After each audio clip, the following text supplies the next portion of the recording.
Hello students, आज हम लोग क्वेश्चन करेंगे write a note on alankara and rasa theory. तो अलंकारा एंड रासा के बारे में हम लोग बात करेंगे। 150 वर्ड्स की इसकी लिमिट होगी। ये क्वेश्चन 2024 में पूछी जा चुकी है। यूनिवर्सिटी है BBMKU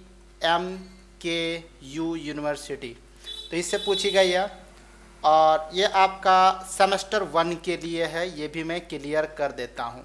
तो जिस किसी को भी प्रीवियस ईयर के क्वेश्चंस के नोट्स चाहिए वो हमारे चैनल्स को फॉलो कर सकते हैं। यहाँ पे आपको तैयारी भी कराई जाएगी, प्लस नोट्स भी आपको यहाँ पे मिल जाएगी। ओके, और इसके लिए कोई चार्जेस भी नहीं है। तो इस क्वेश्चन का समाधान क्या है, चलिए मैं आपको बता देता हूँ। Alankara and rasa are two fundamental concept. यह फंडामेंटल कॉन्सेप्ट है, अर्थात मूलभूत अवधारणा है क्लासिकल इंडियन एस्थेटिक्स में। एस्थेटिक्स, ये एस्थेटिक्स क्या होता है? सौंदर्य शास्त्र। तो अगर आप सौंदर्य शास्त्र पढ़ते हो भारतीय शास्त्रीय लिटरेचर का, तो उस पर आपको अलंकारा और रासा आवश्यक रूप से मिलेगा ही। इसके बिना आपको स्टडी करने में बहुत ही समस्या होगी इंडियन क्लासिकल लिटरेचर को। अलंकारा, अलंकारा है क्या? तो अलंकारा एक्चुअल में फिगरेटिव यूज ऑफ लैंग्वेज है। पहले क्लास में अगर आप फिगर ऑफ स्पीच अगर आपने पढ़ा है या फिर आप पोएटिक डिवाइस पढ़े हैं, तो वही चीज़ हिंदी में अलंकार के नाम से जाना जाता है। तो अलंकारा क्या है? फिगरेटिव यूज ऑफ लैंग्वेज है। Encompassing, encompassing embellishments. एम्ब्लिशमेंट का मतलब होता है अलंकरण करना, यानी किसी चीज़ को सजाना या चमकाना, और एनकम्पासिंग का मतलब होता है शामिल करना। तो ये फिगरेटिव लैंग्वेज का, यानी अलंकारा को जो भी लिटरेचर है भारत का, उसमें इसीलिए उसको शामिल किया जाता है ताकि वो और भी ज़्यादा, ठीक है, अलंकृत हो सके, यानी उसे सजाया जा सके। या फिर आप इसे ऑर्नामेंट भी बोल सकते हैं। ऑर्नामेंट का मतलब होता है सजने धजने का सामान, यानी ये इंसानों के सजने धजने का सामान नहीं है, बल्कि ये लिटरेरी वर्क्स जो होती है उसे सजाने का सामान है। इसके अंतर्गत यानी it includes metaphor, Simli, hyperbola, बहुत सारे ऐसे चीज़ होते हैं जिससे इसमें इंक्लूड किया जाता है। ठीक है, पर्सोनिफिकेशन वगैरह ये सब आप पढ़े होंगे 12th क्लास में। तो इन सब चीज़ों को इसमें इंक्लूड किया जाता है। And other rhetorical devices that enhance the beauty and emotional appeal of a text। तो किसी भी टेक्स्ट, टेक्स्ट यानी जो लिखा हुआ चीज़ है, उस लिखे हुए चीज़ का जो इमोशनल अपील है, यानी भावना है, या फिर उसकी जो सुंदरता है, उसी को बढ़ाने के लिए इसका काम किया जाता है, यानी अलंकार का प्रयोग किया जाता है। अलंकाराज are categorized into various forms such as शब्द अलंकारा and अर्थालंकारा। तो अलंकारा के दो टाइप्स होते हैं, एक है शब्द अलंकार और एक है अर्थ अलंकार। तो ये हो गया अलंकार। अब बात कर लेते हैं रासा के बारे में। रासा यानी इसको आप रस भी बोल सकते हैं।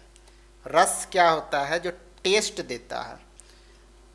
लेकिन हाँ, अलंकार जो था वो एक्चुअल में टेक्स्ट के लिए था, और ये जो होगा ये विजुअल चीज़ों के लिए होगा। Rasa on other hand is the essence और इमोशनल फ्लेवर। ये एक एसेंस या फिर एक इमोशनल फ्लेवर है। फ्लेवर मतलब स्वाद होता है। तो ये आपका एक भावनात्मक स्वाद है जिसे जगाया जाता है ऑडियंस में। अर्थात जब आप स्टेज में कोई चीज़ प्ले कर रहे हो तो आप, ये एक प्रकार का रस, रासा जो है ये एक प्रकार का स्वाद है जो कि आप अपने परफॉर्मेंस में डालते हो, और ये टेस्ट पता चलता है किसको? ऑडियंस को। यानी ऑडियंस को समझ में आता है कि आप स्टेज में आखिर क्या दर्शा रहे हो। एज अ आउटलाइंड, जैसा कि भरत मुनि के द्वारा नाट्य शास्त्र में, ठीक है, नाट्य शास्त्र एक इम्पॉर्टेंट बुक है, इसको याद रखिएगा आप। जो नाट्य शास्त्र है इसके लेखक कौन है? भरत मुनि।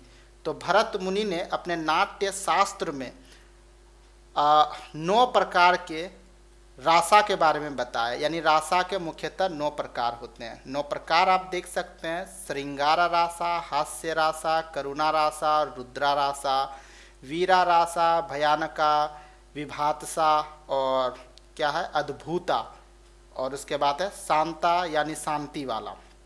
तो ये कुछ रासा के टाइप्स है, कुछ क्या ये 9 प्रकार के रासा होते हैं मुख्यतः टाइप के। ठीक है, अभी मैं थोड़ा सा और कुछ आपको इसमें समझाऊंगा। रासा इज द कोर एक्सपीरियंस, ये एक मूल अनुभव होता है that transform a work of art, जो वर्क ऑफ आर्ट को बदल देता है एक डीपली मूविंग एक्सपीरियंस में, एक डीपली मूविंग एक्सपीरियंस में ये बदल देता है। यानी जब हम लोग लिखे हुए चीज़ को स्टेज में परफॉर्म करते हैं, उसे दिखाते हैं चलचित्र के माध्यम से परफॉर्म करके, तो उसमें एक्चुअल में ये क्या करता है, एक मूल एक्सपीरियंस, एक मूल अनुभव जो होता है उसमें इसको बदल दिया जाता है, ताकि आप उसको रियलिटी में उस चीज़ को अनुभव कर सके जो चीज़ को वहाँ पे दिखाया जा रहा है। Creating an emotional resonance between performers and audience, ये परफॉर्मर्स और ऑडियंस के बीच में एक इमोशनल रिसोनेंस को क्रिएट करता है। प्रतिध्वनि जो होती है, इमोशनल यानी भावनाओं की जो प्रतिध्वनि होती है ऑडियंस और परफॉर्मर के बीच में, उसको ये बना करके रखता है। और इस तरह से टुगेदर यानी साथ में, एक साथ, अलंकारा और जो रासा है वो एलिवेट करता है यानी बढ़ाता है आर्टिस्टिक एक्सपीरियंस को। जो आर्टिस्टिक एक्सपीरियंस होती है उस चीज़ को ये बढ़ाता है, ये ब्लेंडिंग करता है, मिलाप कराता है फॉर्म यानी रूप और इमोशंस को। फॉर्म यानी रूप और इमोशंस को। फॉर्म का मतलब होता है रूप और इमोशंस मतलब आपको पता है भावना। तो भावना और रूप को ये क्या करता है, मिश्रण करता है, उसको मिला देता है। ये थोड़ा सा आपको मैं नीचे लेकर के चलता हूँ और यहाँ पे कुछ चीज़ें दिखाता हूँ। फिलहाल अगर फोटो अगर अच्छा से विजुअल नहीं है तो मैं सबको समझाने की कोशिश नहीं करूँगा। आप यहाँ पे 3 नंबर पे देखिए, 3 नंबर पे यहाँ पे जैसे लिखा हुआ है रुद्रम, ठीक है, रुद्रम यानी रागा, रागा यानी राग यानी एंगर। तो यहाँ पे जिस तरह से दिखाया गया एक्सप्रेशन, इसके आँख आप देख सकते हो किस तरह से बड़ा बड़ा करके रखी हुई है, डराने की कोशिश कर रही है। आपको देख करके ही प्रतीत हो जाएगा कि ये गुस्सा में है। ठीक है, तो इसे कहते हैं रुद्र रासा। यानी जब भी नाटक कोई करता है तो कौन रो रहा है, कौन खुश है, कौन प्यार में है, ये वो चीज़ दिखाने के लिए ना उस चेहरे पे भी उस तरह के एक्सप्रेशन को लाना पड़ता है और उसके लिए रासा का प्रयोग किया जाता है। तो होप कि आपको चीज़ समझ में आ गया होगा। दोबारा से अगर ये क्वेश्चन पूछता है तो 150 वर्ड में इस तरह से आप इसको लिख सकते हैं। ठीक है, तो पुराने जितने भी क्वेश्चन उसका सॉल्यूशन मैं डाल दूंगा, प्लस नया क्वेश्चन किस तरह से आएगा उसको भी मैं बता दूंगा। आपको कुछ करने की ज़रूरत नहीं है, बस चैनल को सब्सक्राइब कर लीजिए और लाइक कर दीजिएगा वीडियो को। और भी कोई स्टूडेंट है इंग्लिश ऑनर्स BBMQ यूनिवर्सिटी से तो उसको भी जोड़िए ताकि क्लास लेने में भी मज़ा लगे। चलिए फिर से मिलते हैं नए वीडियो के साथ। धन्यवाद। जय हिंद, जय भारत।